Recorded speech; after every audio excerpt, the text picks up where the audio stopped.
Presidente, este é um caso que, ainda que em sede de liminar, é um caso extremamente grave, porque, de fato, nós temos uma jurisprudência no Supremo Tribunal Federal, na esteira da Constituição, no sentido do impedimento de qualquer forma de censura. E medidas como essas, mesmo em fase de liminar, precisam de ser tomadas como se fosse algo que pode ser um veneno ou um remédio. E neste caso, portanto, como se trata de liminar e sem nenhum comprometimento, presidente, quanto à inteireza de manutenção no exame que se seguirá, eu vou acompanhar com todos os cuidados o ministro relator, incluído aí a parte da linha C da decisão, que é a que me preocupa enormemente. Não se pode permitir a volta de censura sob qualquer argumento no Brasil. Este é um caso específico e que estamos na iminência de ter o segundo turno das eleições. A proposta é a inibição até o dia 31 de outubro, exatamente o dia subsequente ao do segundo turno, para que não haja o comprometimento da lisura, da rigidez, da segurança do processo eleitoral e dos direitos do eleitor, mas eu vejo isso como uma situação excepcionalíssima e que, se de alguma forma, senhor presidente, especialmente o senhor ministro relator, que é o corregedor, isto se comprovar como desbordando para uma censura, deve ser imediatamente reformulada essa decisão no sentido de se acatar integralmente a Constituição e a garantia da liberdade de ausência de qualquer tipo de censura. Portanto, é em situação excepcionalíssima, com os limites aqui postos, que eu acompanho o relator, inclusive neste item C, mas com este cuidado de imaginar que, se o relator, principalmente, que é quem dirige o processo, tiver qualquer tipo de informação no sentido de que isto desborda ou configura algum tipo de cerceamento à liberdade de expressão, precisa de ser reformado, inclusive eliminar. É com esses cuidados que eu, portanto, vou acompanhar o ministro relator, inclusive neste item 6. Hoje, por unanimidade, o Tribunal Superior Eleitoral resolveu se dar mais poderes e tirar a necessidade de haver um processo legal de ele ser provocado para retirar posts, para fazer o julgamento de se um post na rede social é desinformação ou fake news. Mesmo quando provocado, pedido pela Coligação Brasil da Esperança, que é presidida pelo PT na prática, já foram retirados conteúdos com fatos, já foram retirados conteúdos que tinham informações verdadeiras, com o pretexto de dar conclusões falsas ou sei lá o que eles acham. O ponto é que agora o Alexandre de Moraes e o TSE têm poder para fazer um pedido, uma requisição, não é um pedido, é mandatório para as redes sociais para retirar posts em até 2 horas. Se já houve posts censurados com fatos, agora que eles podem fazer o que quiserem, sem se preocupar com o Ministério Público, com o processo legal, com serem provocados, eles podem ter o direito de fazer isso. Esse tipo de coisa, esse tipo de autoritarismo e de concentração de poder é típico de ditaduras. E isso é que está em jogo no dia 30. Prestem bem atenção no que está acontecendo agora. Isso é muito sério. Fala, caipirada. Bom dia, boa tarde, boa noite. Meu nome é Sagrão Carvalho. Falo aqui direto da Chapada dos Veadeiros, da capital da Chapada, Cavalcante, direto do Brasil profundo. Daquele Brasil que muitas vezes não é visto nem percebido pela grande massa dos grandes centros e principalmente por aqueles que vivem em bolhas hermeticamente fechadas e acreditam ter a solução para toda a sociedade em volta, mesmo sem conhecer. Vamos lá, né? Onde passa um boi, passa uma boiada. Eu queria, na verdade, estar aqui sempre fazendo, como eu comecei, meus vídeos contando um pouco da história do Brasil, história do mundo, histórias militares, tudo. Mas o momento atual, ele é muito definidor e o que tem acontecido tem deixado, principalmente os caipiras aqui, como eu, meio de cabelo em pé. ver como as liberdades podem ser tão facilmente retiradas na base de uma canetada por algum... Como é que eu vou falar isso sem correr risco? Por algum iluminado com toga negra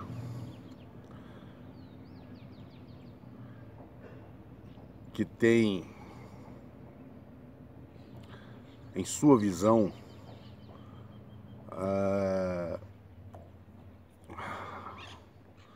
a certeza de estar fazendo o melhor para aqueles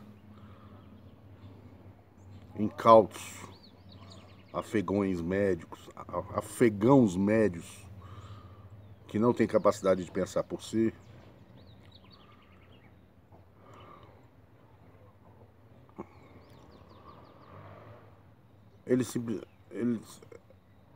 Esses iluminados simplesmente, esses iluminados simplesmente acham que podem dispor de tudo para aquilo que eles acreditam ser o bem para todos. Ainda que nunca tenham sentado numa bodega de beira de estrada para comer um pedaço de charque com farinha, tomando uma tubaína. É isso aí. Nós vimos aquele absurdo decidido pelo TSE por 4-3 com o voto de Minerva, do iluminado, do sacerdote Alexandre de Moraes, que basicamente instituiu a censura prévia no Brasil e impediu algumas emissoras e meios de comunicação, principalmente aqueles que não pertencem ao consórcio, de simplesmente falarem a verdade e mostrarem fatos ocorridos ao longo da nossa recente história. Ou seja, abriu-se a caixa de Pandora. E depois disso, cara, como eu disse na abertura desse vídeo, onde passa um boi, passa uma boiada. Agora, o TSE novamente assume para si o direito de decidir o que é verdade, sem que para isso ele seja, como é que fala, provocado. Agora ele não precisa nem entrar com ação mais na justiça de algum partido pedindo algo ao TSE. O próprio TSE assumiu para si os poderes de determinar o que pode ou não pode ir para redes sociais, para a mídia, para o raio que o parta.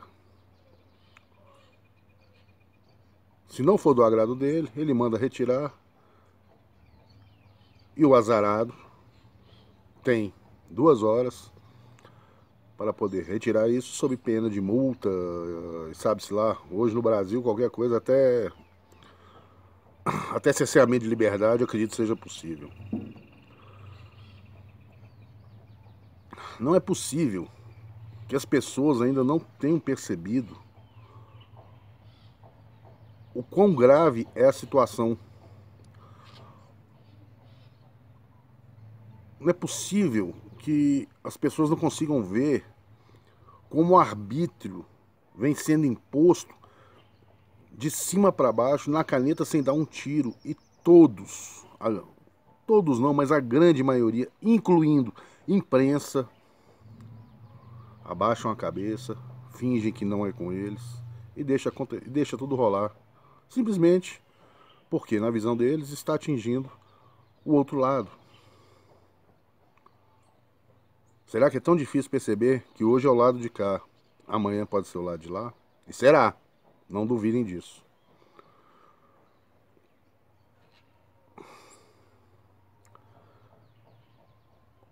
Independente de Lula ou Bolsonaro, de quem vença a eleição, o fato é que vivemos tempos sombrios, onde o autoritarismo tem se imposto sem basicamente reação quase nenhuma de toda a sociedade. E vou mais longe. Nós vemos no Senado, o Senado hoje, essa atual legislatura, omissa e compactuando com esse estado de coisas. O que me cabe ainda de ter um pouco de fé e esperança é que essa legislatura está chegando ao fim e que, de fato, houve uma grande mudança para a próxima legislatura. Dos 27 que foram eleitos, 20, em tese, estariam alinhados para o combate contra o atual estado de coisas. A juntar-se com alguns outros que estão, eu vejo uma grande possibilidade de, no mínimo, esse problema da omissão ser remediado. Para a próxima legislatura, primeiro passo, eleger um novo presidente do Senado. Isso vai acontecer logo no primeiro dia. Segundo passo, a abertura de impeachment contra algum ministro do Supremo Tribunal Federal. Isso é urgente, isso é demanda de toda uma sociedade. Isso é necessário para voltar a termos um reequilíbrio dos poderes da nossa República.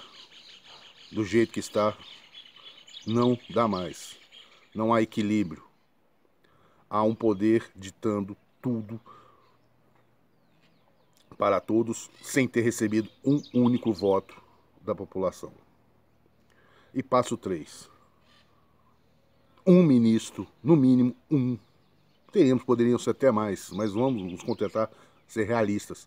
No mínimo um terá que ser empichado.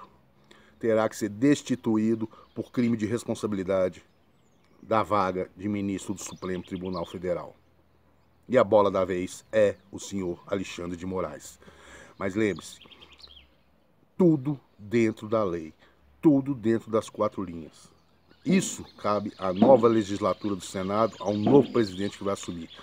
Não me venham falar em reforma, em qualquer coisa, antes de se dar início a esse processo.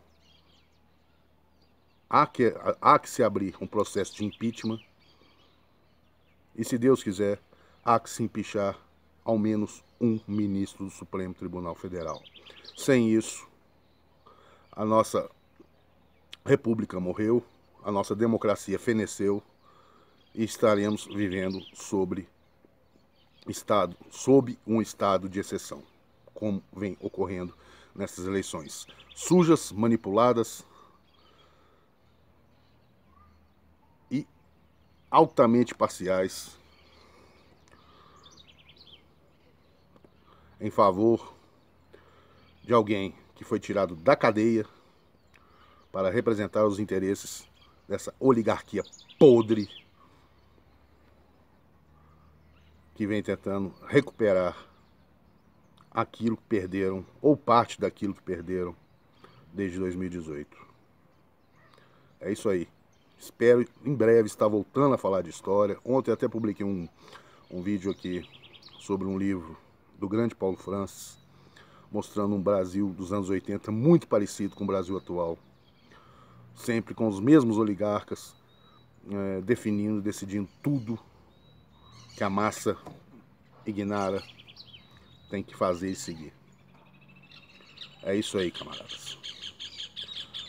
Se gostou, se inscreva aqui no canal, curte, comenta, compartilha, apoia esse caipira aqui pelo Pix, é necessário. E